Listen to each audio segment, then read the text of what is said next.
Awesome.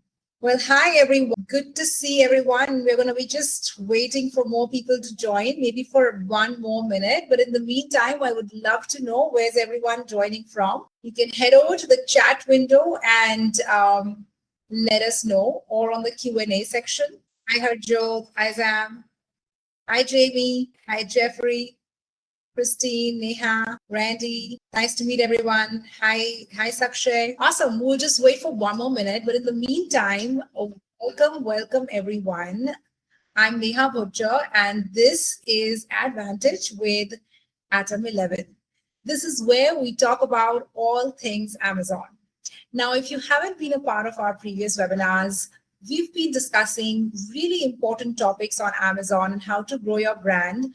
Topics like what to do after Black Friday, Cyber Monday sale, and how to avoid that post-Black Friday slump. We've talked about retail-aware advertising, Amazon Marketing Cloud, so many topics. DSP, we've talked about how to reduce cannibalization on your Amazon PPC, advertising. So many topics that are real-world problems, and we've kind of brought in people to help you understand how you can solve those with practical solutions. So this is yet another such episode, and I am so happy that we have very dear friends, Yonah and Martin, in today's episode. Today, we're going to be talking about something which every seller and every agency obsesses about. This really is neighbors' envy and owners' pride. This is something that you want to do to ensure that you can reduce your reliance on Amazon PPC, which is your organic rank. So really welcome, Yonah. Welcome, Martin. Hi. Thank you so much for having us. We're super excited to be here. I don't know if anybody saw in the chat. Joining in from Toronto, Canada. I don't know if you have any other Canadians in the chat, but repping the Great White North. Well, that was the cold start. I hope you're joining in from a warmer place. I'm calling in from San Diego, so don't worry. I have enough sunshine for all of us. That balances everything. Let me very quickly introduce Yonah and Martin. Yonah is an ex-seller. So after building and selling his own brand, he's now the CEO of Amazon Growth Labs, a very successful and well-known agency in the Amazon PPC space. So welcome, Yonah, again. And Martin is, again, no stranger to the Amazon PPC world. He's been in the Amazon PPC space for over 10 years. After exiting his agency, Seller Universe, he joined Quartile, where he was managing over $2 billion of advertising spend annually. And now he has joined Yonah's tribe, and he is growing Amazon Growth Labs. So if you haven't already checked them out, please do. Their website is going to be, and we're going to be pasting their website link in the comment section. So please definitely go and check them out. And they're very dear friends and also clients of Atom 11. So we're very, very excited to have you guys here. And before we start, would love to just hear a little bit about you guys from Yonah and Martin themselves. Yeah, happy to jump in first. Just a slight clarification. Quartile did manage $2 billion in ad spend. I definitely didn't do that. That's mostly the hard work of the great team that's over there. Although I am very proud of the time that I spent there, and it gave me a chance to really understand, what makes the difference in ad platforms from Atom 11 to Quartile and so on and so forth. So, managing that ad spend at scale, at least understanding it from the internal side when I was there, really helps you, kind of contextualize what makes one platform better than another, which is ultimately why we decided to shift over to Atom 11. So we're excited to be part of this webinar. And a little bit about myself. Hopefully this mic is the correct mic that I'm using. We've done these webinars before, but I think the exciting part about this particular topic is that it's literally something that's changing every single day. And so this concept of evergreen content, if you end up watching this 3 weeks from now, 3 months from now, a year from now, and it can be very true the case that maybe Amazon rolls out another algorithm, but up until that point, this stuff is still very much relevant, and we're excited to dive into deep of this content and help you guys out. Thank you, Martin, for the clarification, and also just a little bit of context of what we're going to be listening to very soon. Over to you, Yonah. Great. Yeah, thanks for having us here, Neha. As you said, we work with Adam 11. We're huge fans of your guys' platform. What you've built is really impeccable. And I feel like, what really separates you guys is that you're really focusing on cutting edge technology, right? You're really focusing on what's going to differentiate us from the competition. And that's exactly what we're going to talk about here today too, right? So essentially, for, the audience that's here, everyone's been talking about keyword stuffing and the A9 algorithm for the past 10 years, right? We're now in a new space where obviously the A9 algorithm is still a part of, how Amazon ensures that your product is showing up for a relevant keyword. But we're going to dive into Cosmo and Rufus and what semantic mapping is, right? If you're still just focusing on the old model of keyword stuffing, if you're just using tools like Helium 10 and Jungle Scout, and you're not differentiating how you're going to ensure that as Rufus continues to dominate Amazon, as LLMs continue to be the new Google where people are searching for products, if you're not indexing, you're going to fall behind. So honestly, we're just stepping in the same direction as Adam 11 of how do we ensure that for all of our clients and even all the people that are here today, how do we relay the most cutting edge information so that you can continually be, 1, 2, 5, 10% ahead of the competition? Love it. Why don't we get started? I'm excited already. For sure. Let me share my screen real quick, and then we can dive into the topic. I believe there's a Q&A portion, or at least a Q&A section, and I guess what me and Yonah will try and do is we'll answer these questions as we go along, or Neha, if you want to kind of pull the questions. We wouldn't want to disturb your flow. So Cool. let's do the Q&A towards the very end. No problem. And yeah, All so good. let's have a first listen and then, yeah.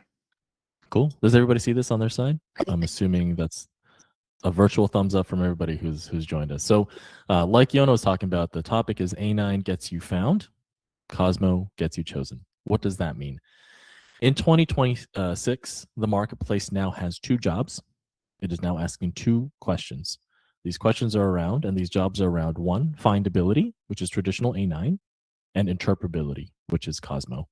A9, as we all know and are familiar with, is determining whether your product is entering the candidate pool when somebody's typing in a search word or a keyword in the search bar when they're looking for a product on Amazon. The world of keyword relevance is where this exists: indexing, offer quality, availability, performance history, like sales, click-through rate, conversion rate. All of that stuff is not new information. It now has a second job.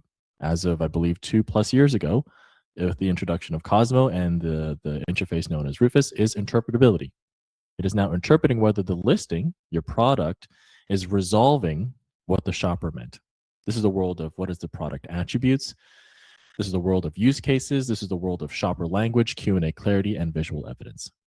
What does that mean from perspective of keywords? When we start talking about Cosmo, the very first question we get is, so does keywords not matter anymore? What we're trying to say here is that keywords are necessary, but alone are not sufficient. Because before, the question was, did we include the keyword? Let's use the example of, I'm going to use the example today of monitors, right? If I'm going to buy a monitor, did we include the keyword monitor, desk, work from home? But the new question that we have to think about is, did we resolve the real buying criteria? What does that mean? So for myself, I have a hobby. I love to play video games. I'm sure for Neha, as she's running Adam 11, she needs to be able to visualize a lot of things that are happening in the company. And Yonah, for those of you who don't know, actually has a really cool film background. So for the three of us, the old question is monitor, work from home monitor, desk monitor. The new question is, for Neha, I'm sure, is screen size, aspect ratio, pixels, ultra wide. For Yonah, for his film background, it might be color accuracy. Is this an OLED panel? Is this an IPS panel? Is this a VA panel? And for me as a gamer, what is the refresh rate? Is this compatible with NVIDIA? Is this compatible with AMD? Does this have G-Sync? Does it have display ports? And for those who are just using it for work from home, is this USB-C powered? Is it compatible? Does it have USB ports? Does it have power pass-through so I can charge my phone? So you can very quickly see that with the one use case of a monitor, the old question is all about, am I ranking for one word? But the new question is, am I solving the criteria for very different people who are all typing in the same keyword? Okay, so knowing that these are the two questions, How do we optimize for this? So this is the traditional method. This is today plus Cosmo. So here's stuff that we already know. The logic for your listings with A9 was keyword matching. I'm matching the keywords of my product listing to the keywords that people are looking for. And what is Amazon reading? Your title, bullet point, description, backend fields. How's it ranking? Relevance, click-through rate, conversion rate, sales. All this stuff is stuff we know. Bottom part here is super important. How are you being discovered traditionally? Search engine results page. What is Amazon rewarding? Like Yonah was talking about, sometimes people would just keyword stuff, especially back in the day. During COVID days, people are throwing in, and I used to write product detail page, listings, in my younger years, and we're just stuffing keywords. You pull a Helium 10 report, you put in all the keywords, whether it's in the description, the back end, whatever's going to push me up organically, right? And then what is Amazon penalizing you for? Missing keywords. Imagine if I'm selling a monitor and I don't have monitor in my title, my bullet point or description, I'm probably not going to rank and I'm probably not going to make a lot of sales. So yes, this stuff still exists, but today we go from just keyword matching to now intent matching. What is Amazon reading in your product detail page? The knowledge of your product in terms of the attributes, similar like I talked about. How many ports does it have? What is the panel? What is compatibility? Use cases. Is this for work? Is this for editing video? Is this for playing video games? Is this for content consumption? And then also contextual relationships. This is actually something that a lot of the brands that we work with miss. How does this relate to the ecosystem of the shopper? I can imagine for Neha, if you're working at home and you're looking for a monitor, can it support Mac? Can it support PC? Can I plug in multiple monitors, right? What is the use cases for you? For Yonah, I'm sure there's a lot of peripherals if he were to do, or if he was still doing editing. Does it have really great compatibility with some of the peripherals that he would purchase? For me as a gamer, right? Does it work well with my video card? Does it work well with my desktop computer? Does it have other ports that allows me to have a more immersive gaming experience? Maybe I'm a streamer, right? There's a lot of contextual relationships in your product detail page that Cosmo is looking for so that it understands where this product lives in the shopper's life.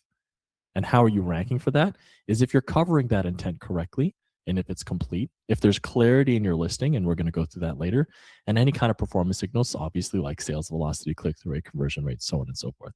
Here's where it gets really, really compelling. The discovery pathways, when you start semantically mapping, which is just a fancy term for if Cosmo understands and is answering the questions based off of the information in your detail page, are you being discovered not just through the search engine results page, but now you have the ability to be discovered in Rufus conversations. Now, I don't know if everybody here has gone through the path of discovering new products on Rufus, but I would make a heavy assumption that a lot of us here today have gone on ChatGPT, Gemini, Claude, and have found a new product. Hey, I'm looking for a new monitor. I'm looking for a new mouse. I'm looking for a new camera. What is the reviews? What's the price point? Is it better than this? That's how shoppers are engaging with LLMs today, and that's what Rufus is for. And that's how you get discovered, through AI recommendations. And again, like I said, contextual comparisons of these certain products that you're looking for based off your intent, and how Amazon, through Cosmo semantic mapping, will make those recommendations and hopefully will recommend your product if it matches the intent of the buyer. And how is Amazon rewarding you for that? If your PDP is comprehensive, if it's structured product information that AI can interpret, great. What is it penalizing? If your detail page is incomplete, if the features are ambiguous or poorly structured, and most importantly, if the AI cannot parse that information accurately, that is very bad. We spoke to a brand, a pretty large brand, and we went through this process of auditing if they were A9 plus Cosmo-Ready. And what did we find? Let's say, for example, we go back to the monitor example. I'm looking for a gaming monitor. I type in monitor. It shows me a recommendation for something, and it's $900. Oh, great. It looks great. A lot of reviews. I buy it. And in Rufus, I type in there, hey, does this have a high refresh rate? Now, for those who aren't gamers, what does that mean?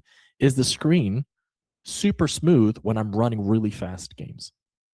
If Rufus tells me yes, I drop $900, I get the product, I unbox it, I plug it in, and guess what?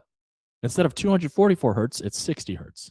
For gamers, that is absolute no-no, especially if you're a streamer or a competitive gamer. 60 hertz is going to get you nowhere. Now, what is the next process as a consumer? Because now I got the wrong information. I return the product. The brand is out $900 and whatever fees it takes to return something that's likely very expensive to return because it's a hardware product and it's very expensive and heavy. I'll probably leave a bad review. all of which could have been avoided. And obviously your ranking goes down and Amazon will stop recommending that product because the information was not correct. And yes, we can blame Cosmo, but the onus is on us to make sure that that chance of being indexed incorrectly is next to zero. The chance of it being semantically mapped incorrectly should be next to zero to avoid these situations. And these are very real situations because, Cosmo is new. And at scale, which is, what we do with these, larger catalogs, is a lot of these things can fall through the cracks. If one review is bad, imagine multiple bad reviews that could have been prevented proactively by semantically mapping correctly. Okay. We know that these are the things that we need to answer. What is Cosmo actually looking for? Now, this table is actually showing all the different fields that Cosmo will try and map the intent of your product. Now, before I go through this, you may say, hey, Martin, Yonah, you maybe just made this up to make it sound like Cosmo is doing this so that it can kind of fit your service offering. If you actually click this link, do you guys see the website? Perfect. If I type in Cosmo, so this is Amazon Science. This is where they publish their white papers. If you type in Cosmo, you click the first link. This is their white paper talking about how they're mapping semantically Cosmo. You download the white paper, and there is that table. So this isn't a table we made. All we did here is because they're using a different product. We changed the example here, and we made it about a monitor. But it's the exact same fields. So let's go through these fields together. Does your product detail page talk about displaying visual content? Cool, check. Event, maybe I'm setting up a workstation. Audience, people who work, that would be Neha. People who game, that would be me. People who create on computers, that would be Yonah, right? Other functions we need to figure out. Is it high resolution image and video?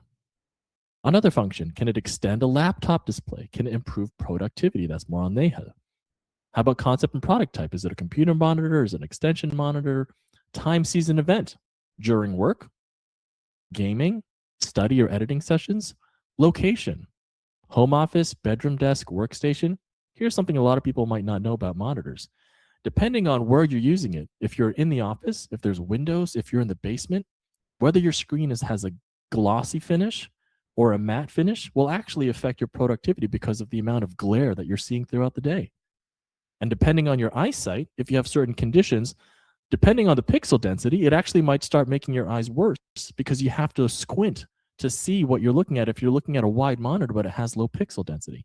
So there's so many situations in which the intent is important that will allow you to rank higher because you understand what your consumer is looking for, specifically with location. See, body part, eyes, right? You don't usually think, okay, I'm going to sell a monitor, I'm going to show all the cool features.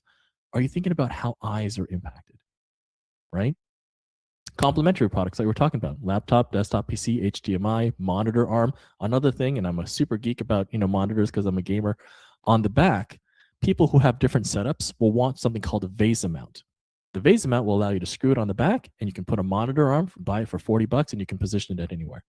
If you buy a really expensive $900 monitor and it tells me it's VESA mount compatible, it ships it to my house and I open it up and I can't put a mount on this thing, it's getting shipped back, it's going to get a 1-star review. These are all the things that we need to be mindful for when we're semantically mapping your product so that all of these are answered correctly and we avoid the bad review. We avoid being semantically mapped incorrectly, leading to purchases and returns and a poor purchasing experience. Okay, let's keep going. Now that we know that this is what's happening, where's Cosmo going to pull this information from? There's two pools here. The indirect pool, which we don't necessarily have 100% control over, which is Amazon. It's going to pull from all the internal data. Reviews, the community Q&A, product opportunity explorer, any kind of customer review insight. All of the stuff that is functioning on the back end of Amazon, Cosmo is factoring it. Things that we have control over today. Creative, copy, video, right? Title, bullet point, A+, your description, backend, alt text, all of the stuff that we're already utilizing to update your listings, but we're switching our mindset from just A9 keyword mapping to A9 plus Cosmo. If you factor both of these in and you understand that that's where it's pulling from, this is where your product listings need to be in 2026. Is understanding that if you understand how this is impacting your listings, if you understand how you can adjust the questions that you're being answered in your products, then you're semantically pulling correctly for Cosmo. Cool. I want to do this. Neha's like, I'm sold. I want you to optimize all of the PDPs for all of our clients. Can I do this overnight with the click of a button? Not really. Why? Cosmo maps in 3 stages. Stage 1, lexical mapping. What does that mean? Amazon recognizes the ASIN, core keywords, product type, basic catalog attributes. If you're launching a new product, this is step 1. The ASIN matches to the product, the features are correct, the images are correct. Cool, check. Discovery mapping takes about 30 days, where Amazon is now creating these pathways of your product to broader search, shopper searches. Similar to when you're going to run an auto campaign. It needs time to understand what particular words are going to resonate from an intent pathway, but also from a findability for A9 for this new product, because there's no information. It takes time, 30 days to understand and create these pathways.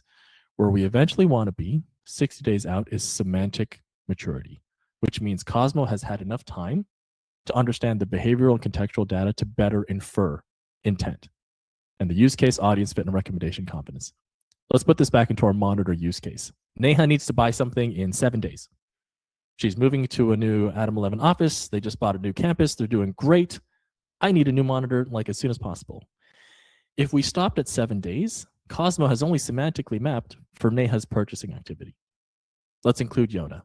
Yonah has a new project coming up in another universe. He's running a Hollywood editing studio, and he's like, I'm going to retrofit our whole office, but I need budget approval. It's going to take me 3 weeks. If we stopped at 7 days, we don't have the 3-week purchasing and understanding and intent of Yonah and his editing team. Cool. What about me? I love my monitor. AGL is doing great. I think I have enough money. I'm going to buy a new gaming monitor. I'll probably wait till the end of the quarter. That's going to take more than 60 days. So the more time Cosmo has to learn, the better it's able to connect the intent across different audiences so that your PDP is matching the intent. That's why it takes time to create semantic maturity, because all of our purchasing decisions happen differently at different times and at different stages in our life. Now, is this important? We talk to brands and they're like, hey, A9 is fine. Our products are number 1. We're doing great. There's a gaming term that, for those of us who are gamers who watch esports, when you're ahead, get further ahead. Who would want to stop and be complacent at number 1, knowing that there's others that number 2, 3, 4, all the way up to the 50 spot that are gunning for your number 1 position? So how do you stay ahead if you're already ahead, right? These are numbers directly pulled from Amazon. Over $10 billion in incremental annual sales were attributed to Rufus last year. $10 billion people using Rufus, discovering new products. 250 million shoppers used Rufus in 2025. That's not a small sample size, and it's not something that people are like, hey, I wanted to give this a try and never do it again. It's growing at 150% year-over-year rate with monthly users. And then obviously sessions that use Rufus converted 2 times the rate of sessions that didn't happen during Black Friday, Cyber Monday. So it's not just tentpole events that are pulling people. Even outside of Black Friday, Cyber Monday, people are using Rufus and are converting. And most importantly, shoppers who use Rufus are 60% more likely to complete a purchase. Amazon very early on recognized that the shift in purchasing behavior and the path to purchase is incorporating LLM discovery. That is table stakes, which is why you see Walmart partnering up with Gemini. You're seeing, these conversations around, should ChatGPT show ads? Is Amazon investing in one platform or another to make sure that they can either run ads or discover LLM discoverability and purchasing habits and how people are interacting with LLMs so that they can put that into Rufus and they can have people utilize their own LLM platform. This is all happening today at a very, very quick rate, which is why this is super duper important. So I'll pass this off now to Yonah, who's going to get to the even more important part of, okay, I understand that Cosmo is important. I understand the opportunity. I understand how we need to get there. Is my listing there? And am I ready? Sweet. Can you guys see my screen? Yeah, you can see your screen. I'm just also going to wait to see if someone has. Cool. I saw a thumb, so I feel good. Okay, so, Martin talked about this before. Really the tools that we're working on ideally are for enterprise clients, right? So clients that are having 10,000, 20,000 SKUs, that's where it's really difficult in order to, update massive catalogs. If you're a brand that has, 1 SKU, 10 SKUs, 20 SKUs, this becomes much easier, right? So there's 2 different buckets of, who this process is for. But just for today's session, we're going to be talking about enterprise clients. That being said, you can still use all of these tools. So it's really important when we're looking at Cosmo and Rufus, for starters, that we're not using one tool, right? The world of just, keyword stuffing, as we talked about, is dead. We're no longer just using helium-10 in order to figure out what keywords are the competitors going after, right? It's a multimodal data source at this point, right? So we're using Product Opportunity Explorer. We're using brand analytics. We need to use market research tools. We need to do keyword research tools.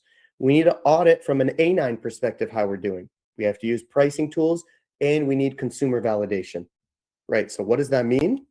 You can see here's an example for the proprietary tool that we built internally, just a handful of the tech platforms that we're partnering with, right? We don't need to go through each one specifically, but examples are, Smart Scout, Helium-10, Seller App, Keepa, Merchant Spring, PickFu, Product Opportunity Explorer, Jungle Scout, Data Dive, etc. Right? So what does this process look like, tangibly speaking? So first, we're just going to look at this listing, right? This is native. I've been using native for, I don't know, the past 5 years. I absolutely love their deodorant. I'm a fan of their toothpaste. But just because I'm a fan of it doesn't mean that Amazon is, right? So for this listing, the first things first, when a client comes to us, we want to figure out how good of a job are they doing from a semantic perspective, right? So quickly we saw when we did an audit, this listing got a 51 out of 100 when it came to its Rufus and COSMO readiness. Now, if you look on the right-hand side, you can see from a Rufus Q&A coverage, there are a bunch of different questions that the shopper wants to know that the listing doesn't answer. Is the mint flavor too strong for kids? Does it prevent cavities without fluoride? Right? We're advertising for this product. Hey, it's fluoride free. But parents are worried, are my kids going to get cavities? And parents, when they're looking at this listing, they don't have the confidence to buy at times because that question isn't answered. Right? Is it abrasive to tooth enamel? Can I use it if I have teeth sensitivity? Right? The list goes on and on and on. But very quickly, what we want to do is we use our own internal tool, and we'll talk about in a little bit how you can build your own tool in order to do so.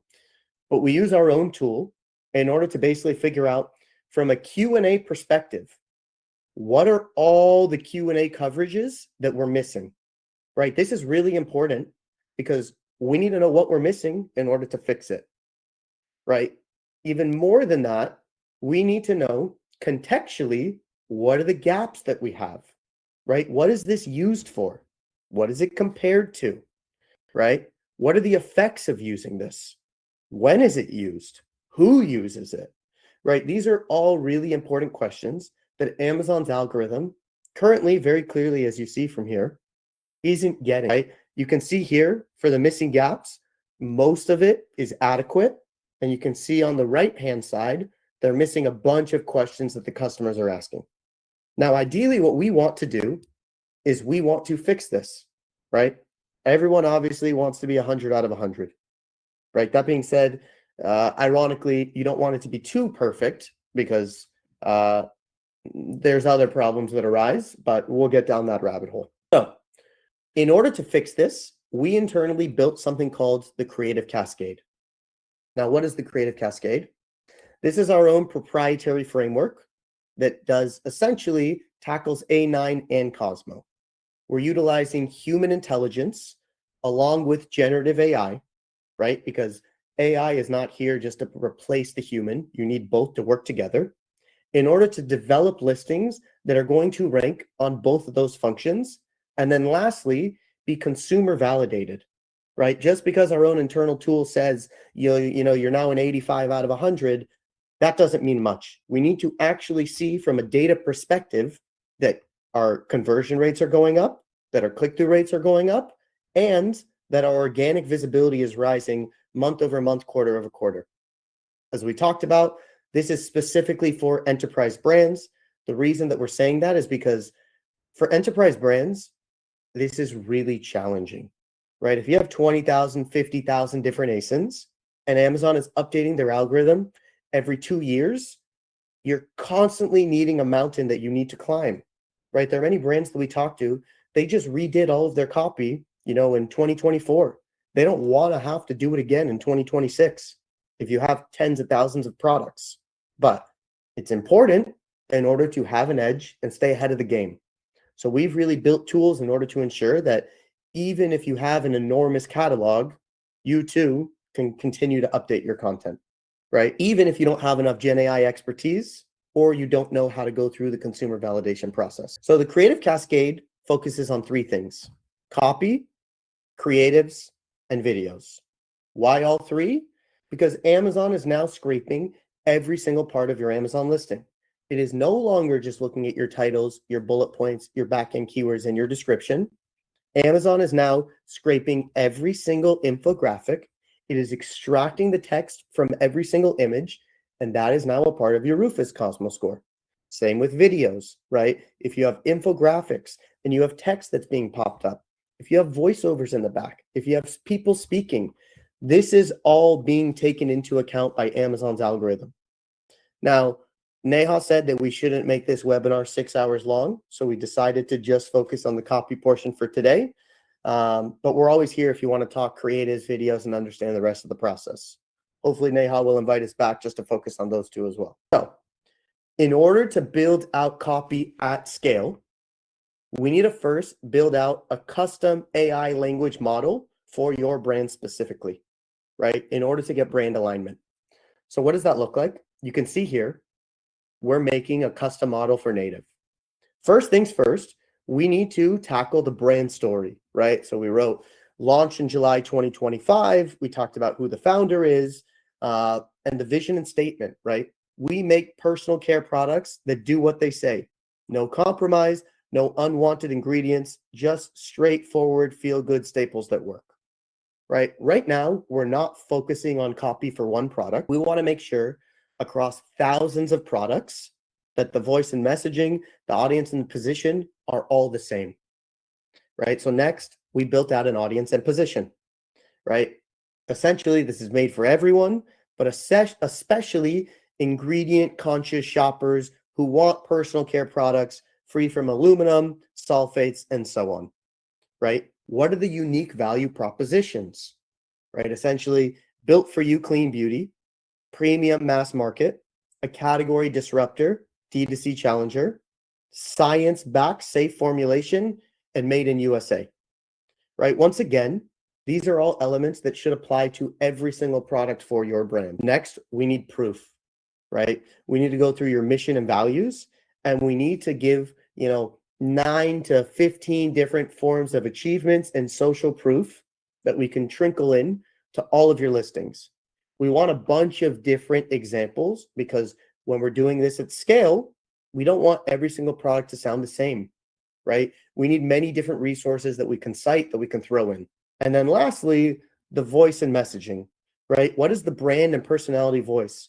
Ideally, we're just scraping this information straight from your D2C website because the days of your Amazon listing sounding like a robot are dead. You can now have personality again. So here we said modern, conversational, and mildly playful, right? No nonsense clarity that mirrors the brand's ingredient philosophy. Use light humor and sensory language. And the messaging preferences, right? So lead with ingredient transparency and what's left out. No aluminum, etc. Right? Clean, simple, effective. So the point here initially is we want to build a bespoke model specifically for our client. In this example, it would be native. Next, we're ready to go and actually add a product and go through the enrichment process, right? So you add in an ASIN and you can actually also put in, what niche best fits your product, right? Here it's fluoride-free toothpaste as an example. All right, we need to add a bunch of competitors, right? So you can see here we added Tom's as well as many others. Throw in the key features and benefits and what are the differentiators. It's important as you're going through this process, especially for a brand that has a PIM, to validate it, right? So we need to maybe hook it up to Salsify in order to ensure that we're actually going after all the correct key features and benefits. Now, the enrichment process is one of the most important parts, and we need to be sure that the product attributes are all spot on, right? Fluoride content, pack size, flavor, target age group. Obviously for every single product, it'll be slightly different, but this is what Martin was talking about before. If you don't have the correct product enrichments, the AI is just going to hallucinate, right? For the first draft, we're going to have an LLM essentially build out our copy for us. And we need to be sure that we're giving it all the proper criteria. Okay, we add certifications, compliance and disclaimers. This is important because we want to make sure that our product isn't taken down from Amazon. We don't want it to get suspended, right? I'm sure many of you have been there before. It's an absolute mess to deal with customer support at Amazon. And then most important of all, we need to talk about what we do not mention, right? We can't say that this kills 100% of bacteria, right? We can't say that this product is antimicrobial. You know, you need to say many examples of what you're not allowed to mention in order to ensure that when you're doing this across the board for thousands of products, that you're not taking a risk of accidentally something being mentioned that could get your product taken down. Okay, so the product is complete. And now what do you see? We have the original copy. And then next, we have the first generation of AI copy, right? Now, really, that gets you 70% of the way there. But buyers, they end up walking away if they see AI slop, right? Both from a copy perspective, but even more so from a creative perspective. So it's important to now have a QC aspect in place, right? So if you have 10 products, this is easy. If you have 20,000 products, obviously slightly more difficult, takes more manpower. But an example here is, you know, there's run-on sentences. You can see it says, you know, 12 naturally derived strong ingredients. I don't know what it means that the ingredients are strong. To me, that doesn't really make sense. Okay, we take out that word. So, you know, we redline essentially both the bullet points and the description. And eventually, you know, we essentially ran this again through our tool, and we got it to a place where our readiness score was 84 out of 100 instead of in the low 50s. Right now, we're making sure that from a semantic perspective, all of those questions that we brought up before are being answered. And even more so, you know, all of the enrichment is being taken into account. Cool. So this is essentially our internal process. But the next question is, how can I do this on my own? Right? We want to basically give everyone the tools in order to build out their own products, in order to be able to, you know, leverage this technology themselves. So the first important thing to know is in 2026, we live in a world where, you know, it used to be a handful of people who are engineers. Now, anyone with a computer is an engineer. What do I mean by that? There are tools like Replit, Base 44, where you can basically create your own SaaS products just by prompting, right? Now, what that means is you have the ability to create tools like this on your own, right? So if you do go to Base 44 and you want to essentially build something similar out, you need to first start with shopper clarity, right? You need to basically figure out what are the questions that shoppers need answered, right? So what does that look like? First, you connect to Amazon's API, right? And you just basically scrape information such as reviews, Q&A, search terms, brand analytics, product opportunity explorer, competitor PDPs, and customer service feedback, right? Here we're essentially, when we're going to audit our own listing with this tool that you're building out, you're basically wanting to get all this information from Amazon in order to figure out what is the crucial information, right? What are all the questions that customers are asking that we need to take into account for our product, right? The next step is we separate the keywords from intent. So you ask two questions. One, does this help us rank? And secondly, does this help shoppers decide? Right? Those are your North Stars. That's your compass, right? As you're building this out, you need to be sure that you're prompting an LLM in order to basically focus on those two specifically. Okay. After that, we need to map the buying criteria, right? So we need to group insights into themes. So ingredients, sizing, compatibility, use case, audience, proof points, objections, safety, certifications, comparison, and expected result, right? So the first thing that we're doing here is we're just focusing on our product, right? We're basically telling, as we're building this out, an LLM, these are all of the crucial buying criteria that we need to focus on, so that now, when it's basically looking at your actual PDP, you're able to basically have an LLM tell you how good of a job you're doing when it comes to answering all of these questions, right? Next, we get to the point of actually auditing your PDP, and there's a few different tools that you need to use, right? When it comes to, for example, text extraction, from A+ content, videos, and your listing images, you want to be utilizing an API via Nano Banana 2 or Nano Banana Pro. Why? Those have the best text extraction abilities and are top of the line and do, I would say, 60% of a better job, for example, than if you're utilizing Claude or Chat, right? Every tool has its own benefits that it really thrives in. As opposed to the titles and the bullet points, we would recommend utilizing Claude, right? So now at this point, you can basically connect to those two APIs, and you can check whether the title, the bullets, the images, the video, and the description and backend attributes clearly answer the most important questions, right? So said simply, when we're building this out, we're taking information from Amazon. We're giving very clear instructions on what our goal is. We're including our mapping and buying criteria. And then we're basically connecting to two more APIs in order to audit and basically extract all of the text, including from images and videos, in order to see how good of a job we're doing. Cool. So we need to start with shopper clarity, right? So what that means is we're creating content before the customer asks, right? So we're utilizing this tool in order to find what are the gaps and turn them into stronger claims, right? You can also do the same where it's basically ranking your visuals, right? How good of a job are you doing in actually getting your point across, right? How can I get a better comparison point? And this will get you a more complete product education. Now, the next thing is validation before rollout, right? So when we're focusing on copy, you want to use shopper feedback, creative testing, and internal review, right? What does that mean?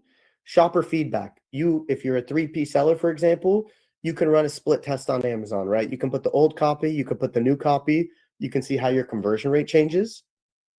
Also, you can just put up new copy and use brand analytics in order to see over a period of time, how is our conversion rate changing? But even more so, you can connect this tool to Helium 10 and to Data Dive in order to, over a period of time, see over 3 months, how is our organic visibility and the amount that we're indexing changing over time, right? This is not like a one size fits all, you click a button and you're done.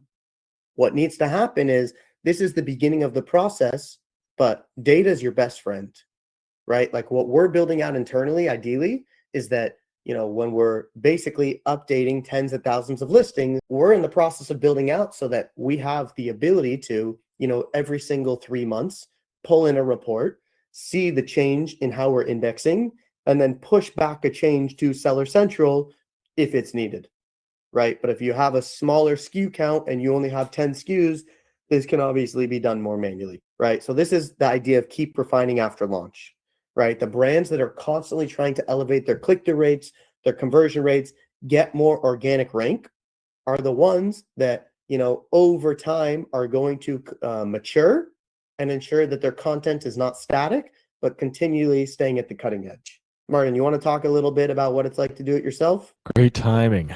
Literally at the back end made some slight adjustments to this last slide, but if we can go to the next slide, what is our key takeaway from all of this? We talked about Cosmo, we're talking about A9, we're talking about creating the right bespoke LLM to be able to enrich your products correctly and optimize correctly. Perfect. Can you do this yourself? 100%. But the mistake is treating it like an AI one-click automated solution. Now, we're not saying tools that allow you to do things with one click and automate certain tasks is bad. That's not what we're saying at all. What we're saying is it'll take you 90% of the way there. But if you're relying on only one model, if you're relying on only one system and you only have one point of validation, then it exposes you to a lot of vulnerabilities. And the temptation is to set it and forget it and say, hey, I have this tool, I'll figure it out. Similar to our relationship with Atom 11. Atom 11 has a lot of automation tools. It has a lot of rules and a lot of ways in which we can manage our ads. But at the end of the day, it's still human strategy that's running all of this. The better approach, whether it's PDP, ads optimization, is to build a system where search data, shopper language, product truth, and creative judgment and validation are all working together through the funnel of human strategy and authenticity. When we go back to that copy example, the copy got us 90% of the way there. But when you start reading it and you see some of these weird words, you're like, wait a minute, that sounds weird. Look at this last stat that we want to share today. 70% of consumers say AI generated content makes it harder to trust what they see online. Now imagine we run some really good campaigns on Atom 11, and then we create some really great copy and content through Creative Cascade, but we didn't do that final 10%. That 90% is meaningless. It got us to the traffic. It got us to click to the listing, but the conversion didn't happen because we lost the trust at the end. That's why this is so important. Whether you decide to do it yourself, whether you decide to do it with us, or whether you decide to do it with a different partner, it's all about finding the right human strategy and authenticity that will get you that final click. And that's really what we've built Creative Cascade around, and how we frame our understanding around A9 and COSMO semantic mapping. And that's our topic for today. Thank you so much. Thank you. Thank you. Thank you so much, Martin and Yonah. This webinar was so packed with good new information. I have a lot of questions, and so do our viewers. I'm going to be asking those questions one by one. But first of all, really, I think I was literally on the edge of my seat throughout, like literally taking a lot of notes. I just have a few questions before I start reading, Please. questions from the team. So how do you guys check if the listing is semantically answering the important questions? Are you going through the reviews of that listing to figure out if all the questions are answered, or where are you getting the questions from? A couple of things that we do. Some we'll share, some we won't. But we actually have a couple of case studies. When we do this for our brands, they become extremely, protective of their semantic mapping information, because similar to your keyword ranking strategy, you don't want to give that away to your competitors, right? And so similar to Cosmo semantic mapping, there are ways in which we're able to verify if they are being lexically, mapped, discoverable, and then also semantic maturity. One easy way, and I'll see if I can find the slide, but one easy way is, and it depends on who's searching it, but if you so for example, monitor. If I go on Rufus and we just launched a product, we updated all the copy and everything, and I type in best gaming monitor for whatever use case, if that matches the product we just optimized within the 30 to 60 range, then we know that it's semantically mapping correctly, because it's pulling the correct information and it's recommending it at least either in the top 3 or in the top 1. We've seen in the span of like 2 to 3 months post, our Cosmo A9 optimization, that we see a conversion lift, which is good, because that means the semantic mapping is happening. And then when we show a screenshot to our clients, hey, look, we typed this in before, you weren't there, we typed it in after, and then now you're there. That's really there's no API connection to Rufus. So there's no way you can kind of go in there and create a dashboard to see your Rufus tracking. And there are tools that can say that they do that, and I'll leave it to them to kind of pitch how they do that. But from our understanding, the best way, aside from other things that we do, is to manually show, hey, I'm going to search this here. Did you index here before? Are you indexing here after? And other things that we show. But ultimately, a conversion rate lift post optimization after 30 to 60 days, even if we don't change ad spend, shows that it's semantically mapping correctly. But I'll give it to Yonah if you wanted to add anything. Honestly, you took all the words from my mouth, and respect. Perfect. Well, thank you so much. And I think I'm going to jump into all the questions that our viewers have asked. But I think before that, just a very quick summary. I think what we saw today was, why is leaning into Cosmo so very important as Amazon is growing and leaning more into it itself.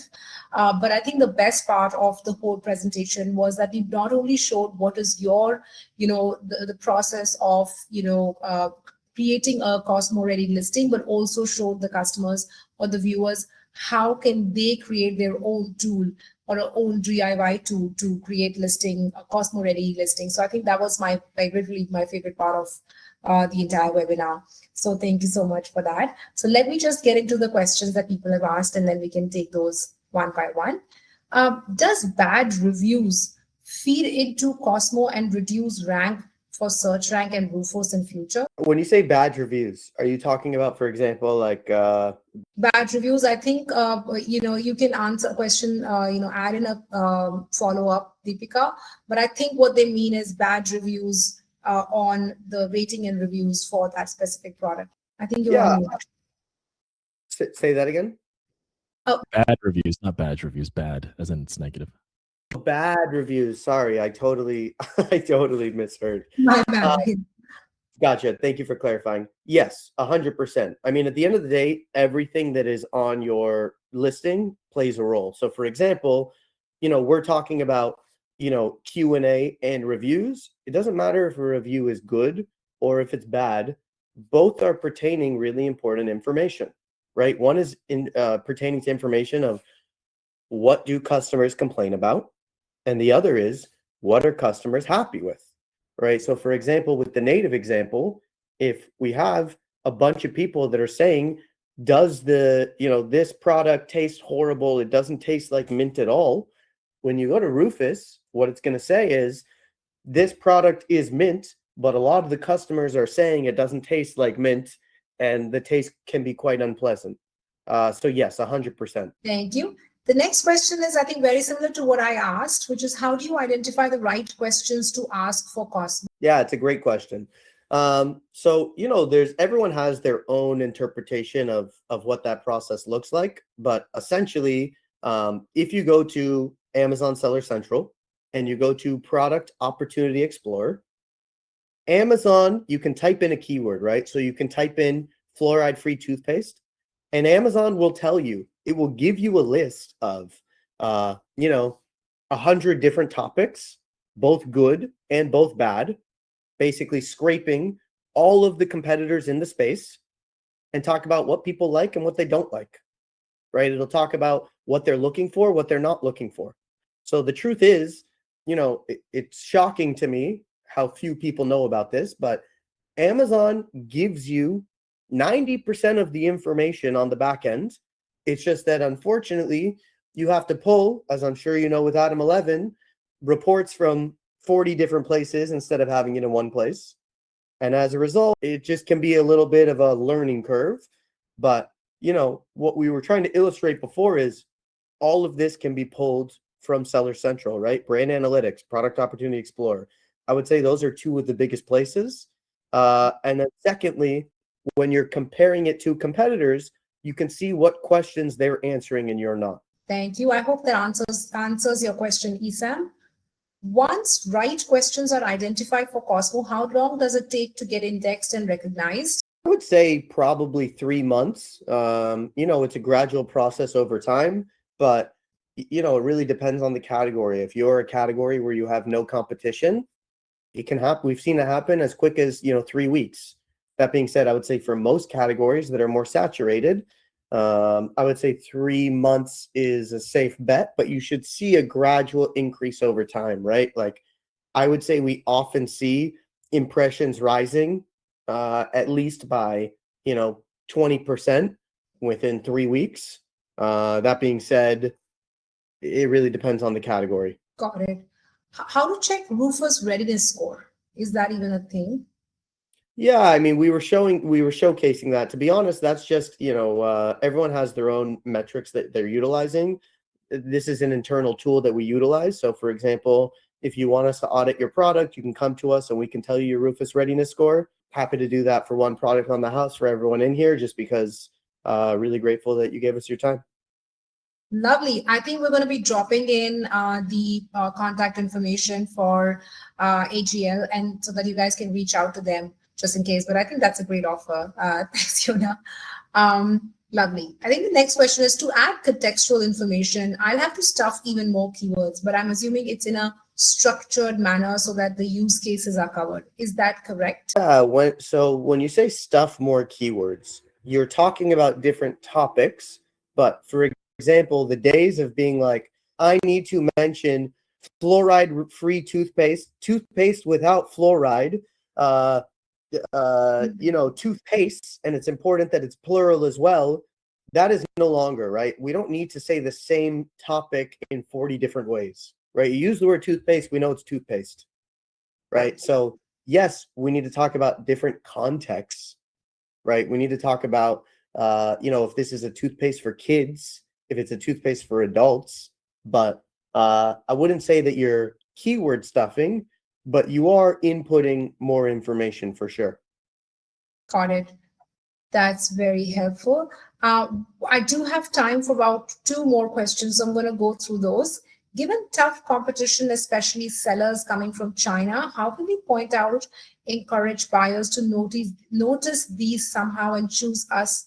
Or is it against Amazon's policy? Oh, that's an interesting question. Oh, go ahead. Oh, please, Martin, take it away. Given tough competition, especially sales come from China, how can we point out, encourage buyers to notice? So, not all Chinese manufacturers and factory direct sellers are the same. Some of them are definitely getting a lot more advanced and mature in how they're coming from a subjective perspective in their listings. But I think ultimately the advantage that American sellers have is understanding it's that last 10%, right? We're not saying A9 plus COSMO is going to make you beat your Chinese competitors. What we are saying is that in a battle of that last 10%, that's where you have the advantage as being somebody who lives domestically, somebody who understands your domestic shoppers and what they're, authentically looking for. Perhaps not even just China, but other countries who might be selling similar to the example. They might think strong is a fine word to leave in the product description. It might be a fine word to put in their bullet points. But if it's that last 10%, if it's that 70% that you're trying to avoid where people feel like this is just an AI listing, again, if we're not talking about price conscious consumers, not talking about any other levers other than just comparing copy to copy, then I think that's where you differentiate. You know your product better than anybody else. You live in the world and the community in which your shoppers exist. Leverage that 10% to make those final human, strategic, and authentic adjustments to make sure that you're resonating with your customer. That's something, it's like, hey, there's only one Neha. There's only one Yonah. There's only one me. There's only one you. And so that's something no other country, no other shopper or brand can replicate. So leverage that understanding of your product and your shopper to differentiate in ways in which they can't copy. So, okay, I'm just going to answer this question, and I think you can test how much I understood. So do we have to wait 60 days to see the results with optimized listing? Isam, I'm going to answer this for you. I think what they mentioned is that, yes, 60 to 90 days, but you should be able to see a gradual increase in either impressions or conversions, which will help you understand whether your Cosmo-Ready listing is actually working or not. So I hope that answers your question. We do have a question from Randy, which says, how can I sponsor my book and show my ads sponsored on Amazon? Since this question is not about Cosmo directly, I think what we're going to do, Randy, is that we're going to reach out to you and answer this question separately. Eric asks, Martin, what webcam are you using? Martin, maybe you want to drop in your webcam. Oh yeah, 6400. I have to use all the tricks of the trade to make sure people stay focused and awake in the webinar. So hopefully it helped. I hope that answers your question, Eric. And last question that we have today, and we're just literally on time, is how does Cosmo work for short buying cycle products? I'm assuming these are products which have like 1 or 2 days, buying cycle, Great low question. Yeah, I'm happy to tackle that. When we zoom out, today was a very zoomed in conversation around copy. Copy was one part of creative copy and video. Creative Cascade is the subjective side and the organic side to brand management, which is not talking about ads. And so when we talk about a particular use case of, hey, short selling cycles, this is a long-term play. I wouldn't walk out of this webinar saying, hey, we're launching a new product, we're going to be viral, or we were viral on TikTok, we're going to be on Shark Tank, and it's going to air tomorrow, and we want to make sure that we blitz the market. This is a long-term play. Similar to what you said at the beginning. When you think about Black Friday, Cyber Monday, you think about Prime Day, the strategies leading up to Prime Day are different from the strategies during Prime Week, are different from the strategies post-Prime. So A9 plus Cosmo semantic mapping will help you throughout that entire process, but the role that it plays in that entire life cycle of your product is very different. So if we're just going to zoom in on the short-term selling cycle, then I'd probably have a conversation with Adam 11 around, hey, how do I make sure that for this particular either seasonal peak or tentpole event that we're leveraging buying signals in this very short amount of time? What does that mean? Path of purchase, DSP, AMC, understanding certain queries, new to brand, full funnel. There's a million things we can talk about outside of Cosmo to leverage and sell as much as you can in that short period of time. Once that conversation is over, you want to have a strategy post that tentpole event to make sure that you're semantically mapped correctly so that people who want to come back, people who missed that seasonal peak, people who are still looking for a deal are being intent mapped correctly. Hopefully that answers that question. Hopefully that answers your question. Awesome. Well, Yonah and Martin, this has been such a nail biter of a webinar. Like I said, I was taking notes throughout. I hope everyone here was taking notes as well. We're going to be sharing a recorded copy of the webinar with everyone over here so that you can go over the strategies shared by Martin and Yonah. But again, thank you so much, guys. I cannot be more thankful for such amazing new information being shared at the webinar. Thanks for having us. Wonderful to be here, and appreciate seeing you, Neha. Yes, same here. All right. Thank you so much, guys.